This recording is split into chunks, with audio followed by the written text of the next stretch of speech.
시청자 여러분께 평화와 선을 빕니다. 요셉 성인도 시험을 받으셨습니다. 요셉의 꿈에 하느님의 말씀이 전해집니다. 일어나 아기와 그 어머니를 데리고 이집트로 피신하여라. 헤로데가 아기를 찾아 없애버리려고 한다. 제가 봤을 때 이것은 시험이었습니다. 제가 요셉이었다면 이렇게 말씀드렸을 것입니다. 그런데 주님, 당신께서는 전능하신 분이십니다. 홍해를 가르시고 창조를 하신 분이십니다. 당신 말씀에 모든 것이 존재하고 당신과 비교할 수 있는 이는 없습니다. 그런데 어떻게 헤로데라는 자가 당신 아드님을 죽일 수가 있습니까? 제가 아기 예수님을 당나귀에 태워서 피신하기보다는 당신께서 이 일을 멈추게 하실 수는 없겠습니까? 이집트로 가는 길은 사막을 지나야 하는 긴 여정입니다. 정말 큰 시험이었죠. 저였다면 제 생각으로 주님께 맞서려고 했을 것입니다. 정말로 당신이십니까? 주님, 정말로 당신 아드님입니까? 당신께서 아드님을 보호하실 수 없다면 누가 그분을 지켜줄 수 있겠습니까? 그런데 요셉은 말 한마디도 없이 반대도 하지 않고 어떻게, 왜, 어디로, 그런데 라는 질문도 없이 어머니와 아이를 데리고 하느님 말씀대로 이집트로 갔습니다. 이것이 가능했던 것은 그저 요셉이 침묵했기 때문이고 하느님의 말씀을 경청했기 때문입니다. 하느님의 말씀을 알아보는 법을 알았고 끝까지 그 말씀에 순명했던 것입니다.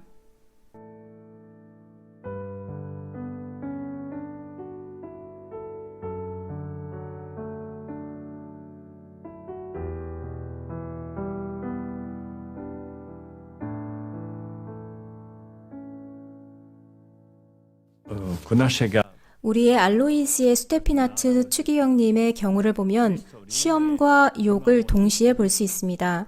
하느님은 추기경님께 당신의 말씀에 신실하고 교회에 충실하며 당신 백성의 신의를 지킬 것을 요구하셨습니다.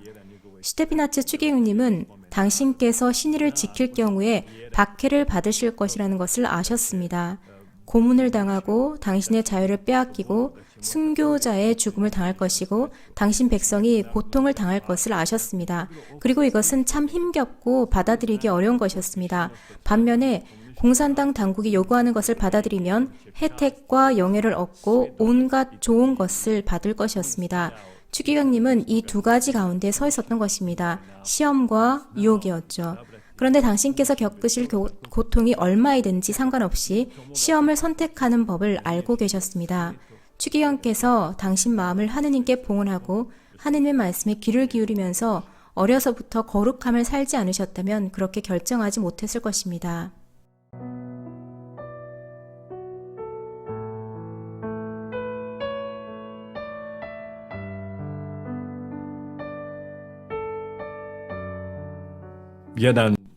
한 어머니가 또는 부모가 아이를 갖게 되었는데 초음파를 보니까 아기가 병이 있거나 장애가 있거나 또 특수한 도움이 필요한 상태이거나 다운 증후군이 있다거나 하면 바로 낙태를 결정하는 분들이 많습니다. 그 아이에게 더 많은 시간이 필요하고 매일 운동을 시켜줘야 되고 의사에게도 자주 데리고 가야 되는데 또 그 아이의 모습은 어떨까 싶은 생각에 그 아이를 받아들일 준비가 되지 않은 것입니다. 큰 시험이죠. 나 자신을 위한 시간이 없을 것이고 내가 즐기고 여행 다닐 시간이 없을 것이고 등등 여러 힘든 일들과 시험이 있을 것입니다. 의사가 말합니다. 아이가 건강하지 않습니다. 장애가 있습니다. 낙태하는 것이 최선입니다. 그러면 이 어머니는 시험과 유혹 사이에 있게 됩니다. 아이에게 장애가 있다거나 다운 증후군이 있다는 이 힘든 소식을 들으면 모든 가정이 자문합니다. 이 아이를 어떻게 하지? 우리가 제대로 헤쳐나갈 수 있을까? 정말로 큰 시험이 아닐 수 없습니다.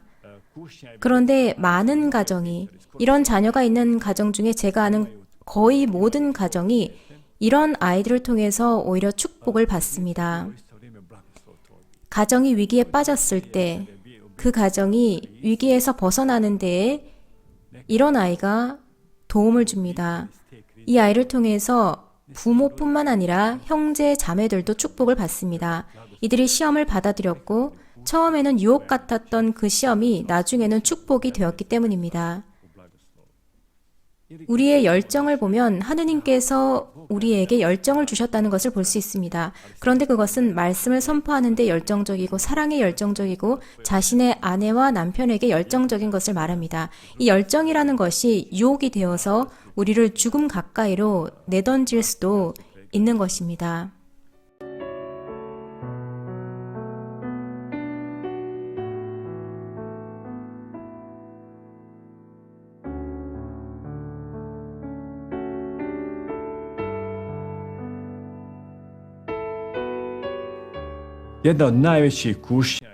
가장 힘든 시험 중에 하나는 종말에 관한 것입니다. 우리 힘의 한계까지 치닫고 우리 힘을 능가할 이 시험에 관해서 말하고 있는 성경 구절이 많습니다. 이것은 세상 종말에 있을 시험입니다. 마테오 복음사가는 자신의 복음서 7장과 24장에서 말합니다. 그때는 힘든 시련의 시간일 것이고 거짓 예언자들과 거짓 메시아가 등장할 것이라고 전합니다. 이 큰 시험에 대해서 요한 묵시록은 이렇게 전합니다. 내가 인내하라는 나의 말을 지켰으니 땅의 주민들을 시험하려고 온 세계에 시련이 닥쳐올 때에 나도 너를 지켜주겠다. 이때는 정말로 큰 시험, 큰 시련의 시기입니다. 예수님의 제자들은 미움을 당하고 총독들과 임금들 앞으로 끌려갈 것입니다. 예수님께서는 경고하십니다. 너희는 속는 일이 없도록 하여라. 너희는 앞으로 일어날 이 모든 일에서 벗어나 사람의 아들 앞에 설 수 있는 힘을 지니도록 늘 깨어 기도하여라. 루카 복음사가는 이 땅에서 믿음이 사라질 것이라고 하고 마테오 복음사가는 불법이 성하여 많은 이의 사랑이 식어갈 것이다 라고 자신의 복음서에서 말합니다. 여기서 예수님께서는 마지막 날의 시험, 종말론적인 시험을 생각하고 계십니다. 예수님께서는 우리에게 이 엄청난 괴로움, 세상의 종말이라는 시험이 오지 않도록 하느님께 기도하라고 말씀하시는 것이 아닙니다. 우리가 포기하지 않고 끊임없이 당신께로 돌아오도록 기도하라고 하시는 것입니다.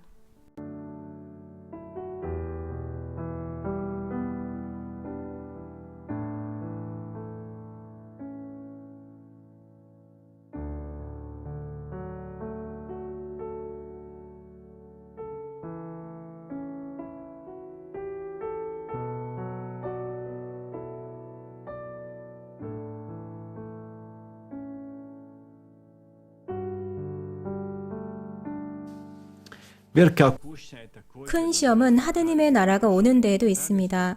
하느님의 나라는 예수 그리스도와 함께 시작되었고 오늘도 현존합니다. 그런데 우리가 실패를 거듭하고 연달아 넘어질 때, 병에 걸리고 또 누군가를 잃을 때 어떻게 그 하느님의 나라의 힘을 알아볼 수 있을까요? 눈에 보이지도 않고 감지할 수도 없고 들리지도 않는 하느님 나라의 표징을 어떻게 알아볼까요? 예수님께서 우리에게 약속하셨습니다. 너희는 그분의 나라를 찾아라. 그러면 이것들도 곁들어 받게 될 것이다. 삶의 어려움으로 짓눌려 있을 때 나는 어떻게 하느님 나라를 이해하고 볼 수 있을까요? 이것은 정말로 대단한 시험 중에 하나입니다. 그래서 죄에 대한 유혹은 아주 큰 것입니다. 그런데 더 큰 것은 믿음과 사랑, 희망이 위태로워지는 시험입니다.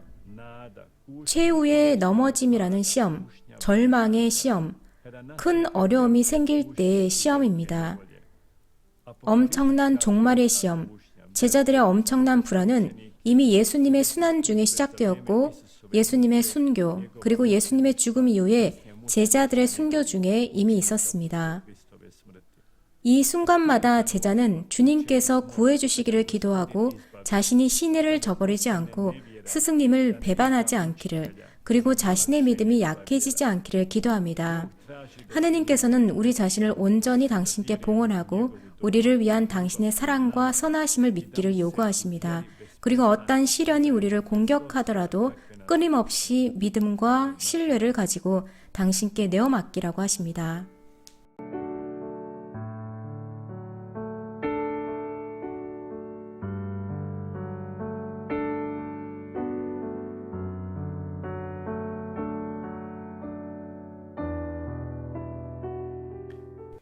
우리가 성경을 읽어보면 하느님께서 당신 백성들과 예언자들, 그리고 당신께서 사랑하시는 사람들에게 하시는 것을 보면 시험이 반드시 필요한 것임을 볼 수 있습니다.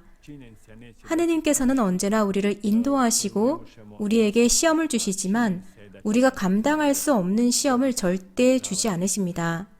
하느님께서 우리를 시험하시는 것에 대해서 놀라지 맙시다. 이런 것들은 투쟁이고 또 이런 투쟁에 놀라지 맙시다. 바오로 성인께서 말씀하십니다. 나는 훌륭히 싸웠고 달릴 길을 다 달렸으며 믿음을 지켰습니다. 이렇게 삶은 투쟁이고 싸움입니다. 오히려 투쟁이 없다면 놀랄 일이죠. 잠들어 있는 것이 아니라 싸우라고 우리에게 삶이 주어졌습니다. 삶은 속편하고 쉬운 즐길 거리가 아니라 투쟁입니다. 삶은 투쟁이고 투쟁 안에서만 사람은 자신의 진짜 능력을 개발시킵니다. 우리가 하느님을 사랑하려고 싸울 때만이 우리가 그분을 진정으로 사랑한다는 것을 우리는 알고 있습니다. 그래서 이렇게 말할 수 있죠. 진정으로 싸우는 사람은 진정으로 사랑한다. 말하자면 진정으로 사랑한다면 진정으로 싸울 것입니다.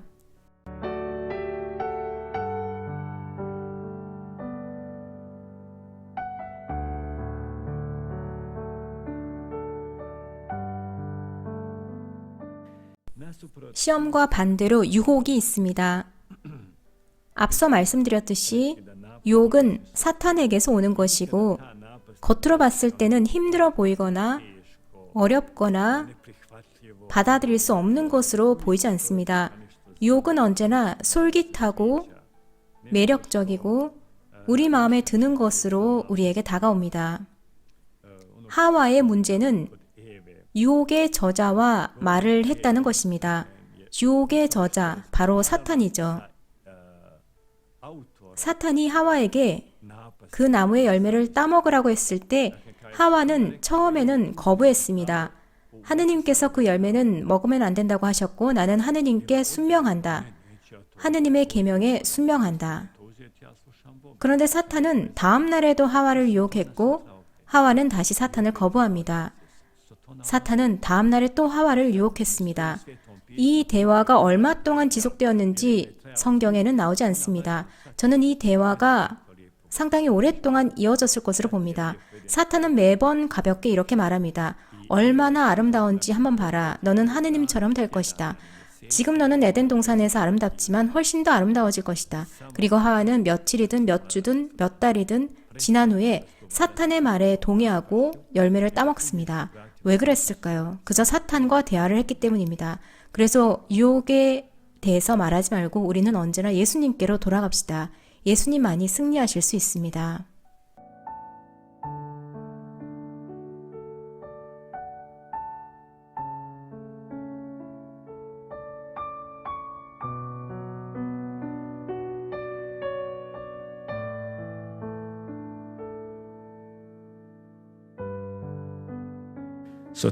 사탄은 영리한 존재입니다.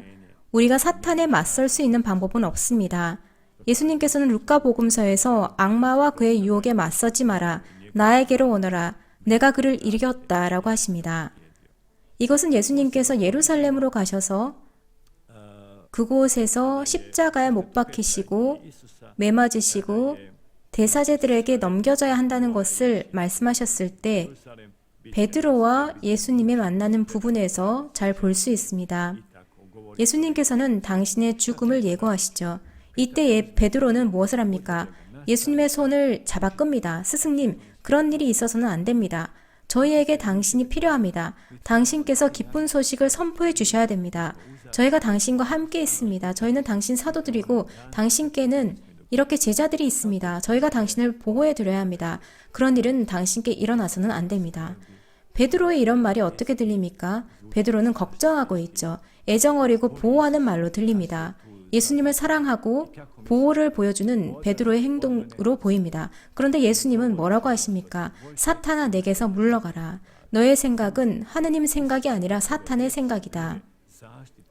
생각해 보십시오. 베드로의 말은 보호하려는 말이고 애정어린 말입니다. 사랑으로 충만하고 솔깃한 말이죠. 예수님의 입장이었다면 모든 사람들이 이렇게 말했을 것입니다. 그래, 베드로야, 네 말이 맞다. 내가 죽는 것보다 설교하는 것이 훨씬 더 유용하지. 그런데 이것은 사탄에게서 오는 것입니다. 아주 솔깃하죠. 사탄은 아주 교묘하고 예수님께서는 이런 사탄에 맞서십니다. 사탄아, 내게서 물러가라.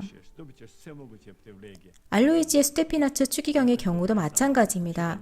서명만 하면 가능한 모든 혜택을 누릴 수 있다. 정말로 솔깃한 제안이었지만 추기경님은 서명하지 않으셨습니다.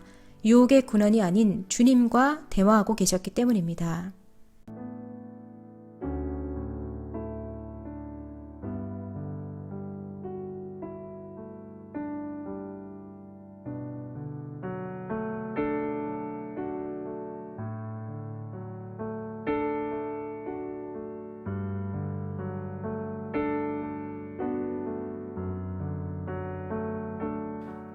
우리가 분명히 알아야 할 것은 사탄, 악마는 뿔과 꼬리를 달고 사람들에게 겁을 주는 어떠한 멍청한 존재가 아니라는 것입니다.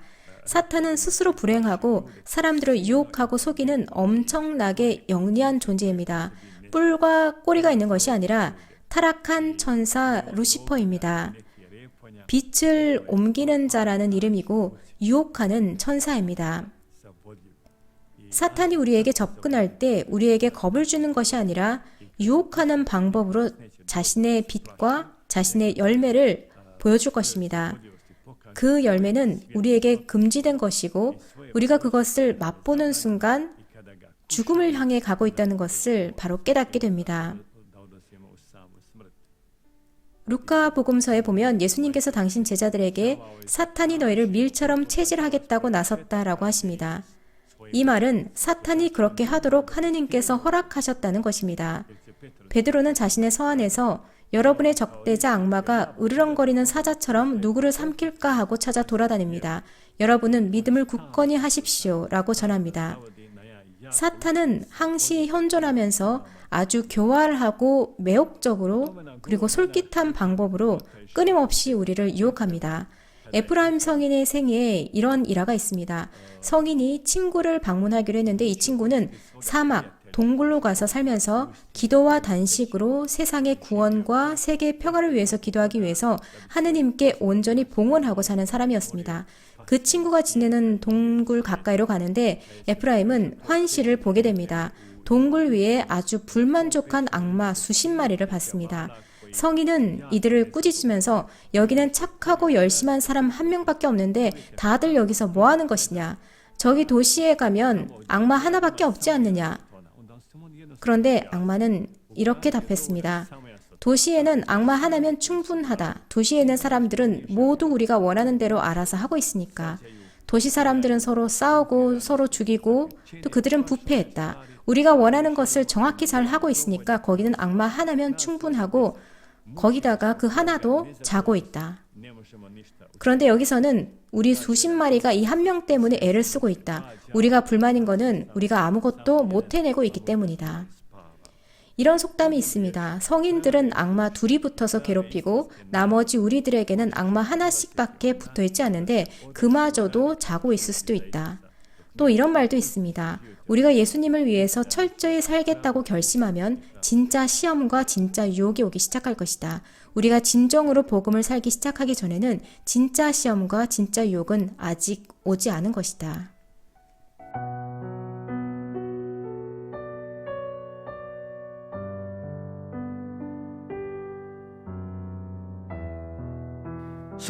하느님께서 허락하지 않으신다면 사탄은 우리를 유혹할 수 없습니다.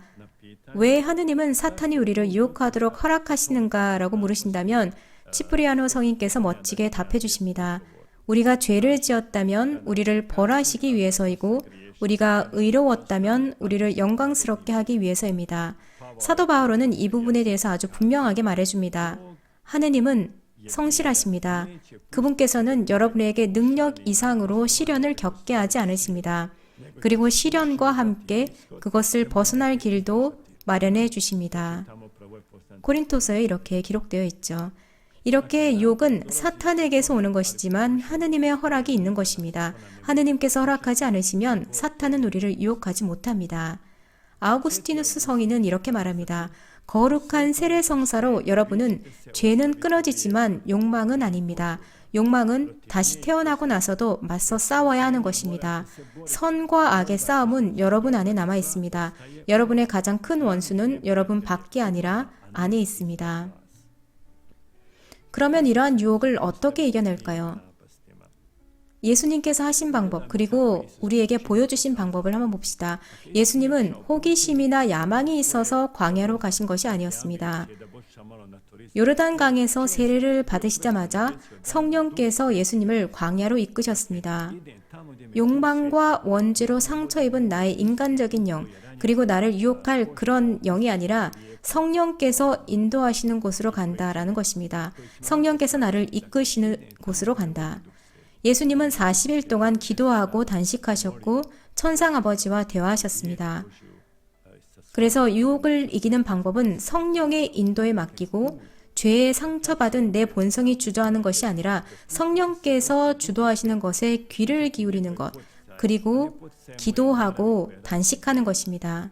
그러면 우리에게 필요한 힘이 생길 것입니다. 모든 시험이나 유혹에서 자유롭게 해달라고 기도하는 것이 아니라 우리가 시험 중에 있을 때 우리와 함께 계셔주시기를 예수님께 기도드립시다. 우리가 시험 받고 나면 우리는 더 강해질 것입니다. 이런 이유로 하느님께서 우리에게 시련을 보내시는 것입니다. 시편 16장의 말씀으로 이 시간을 마치겠습니다. 언제나 주님을 제 앞에 모시어 당신께서 제 오른쪽에 계시니 저는 흔들리지 않으리이다. 그러기에 온갖 시험과 유혹에도 제 마음 기뻐하고 제 영혼이 뛰놀며 제 육신마저 편안히 쉬리이다. Audi benigne conditor, nostras preces cum fletibus, in hoc sacroie unio, fusas quadragenario.